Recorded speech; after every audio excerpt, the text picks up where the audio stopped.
The Judicial Conduct Tribunal is continuing its probe into sexual harassment allegations against Eastern Cape Judge President Selby Mbenenge. The top judge is calling his witnesses as he prepares to present his side of the story. Watching developments once again is senior reporter Canny Maphanga, who joins us now live from Johannesburg. And Kenny, yesterday there was a big focus on a particular date which was important for Andiswa Mengo's complaint. How do we see all of this unfolding today?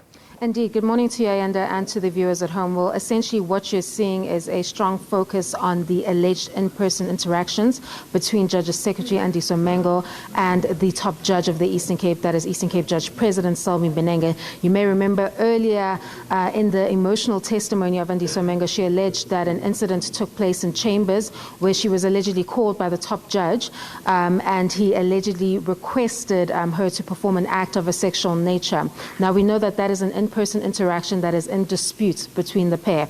In the absence of CCTV footage to affirm this version by Andiswa Mengo, we're now left with two versions, or at least more, depending on how many witnesses are called by the Judge President, which the tribunal now has to decipher which one must they accept, because only one can be true. We have Andiswa Mengo stating that this incident took place in the chambers, but we now have the Judge's Secretary, or rather the former Judge's Secretary of the top judge, coming to give evidence that creates an impression that the Judge President was so occupied on that afternoon of November 2022 that it minimizes the possibility of the Judge's Secretary Andiswa Mengo being in the chambers alone with the top judge, because it is Zinhle Ngai's testimony that at all times she was at that particular desk.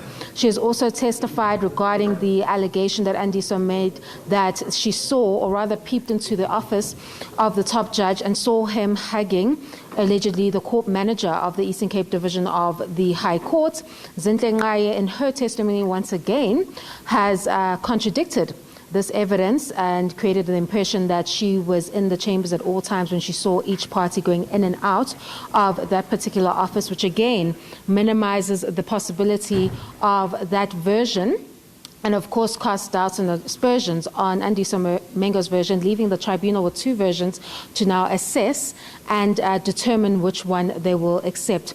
She's currently under cross-examination. As you know, the purpose of cross-examination is to test the version of events and assist the tribunal in identifying if there exists holes in any testimony and possibly discredit that testimony, leaving it with the correct version of events before the tribunal. So it's going to be quite the task for the evidence leader, Advocate Salome Skeepers, to go through this version, because in the absence of that hard evidence, such as the CCTV footage, it is Andiswa Mengo's word versus the Judge President's word, and now versus Zinhle Ngai's word, who now has given evidence that runs to the contrary and raises eyebrows on Andiswa Mengo's version of events. We know that there are a number of in-person interactions that she has testified on that she said were non-offensive, such as the comments on her dress code in the particular Eastern Cape Division of the High Court, but there are of course incidents rather that are in dispute, and the tribunal will only be able to accept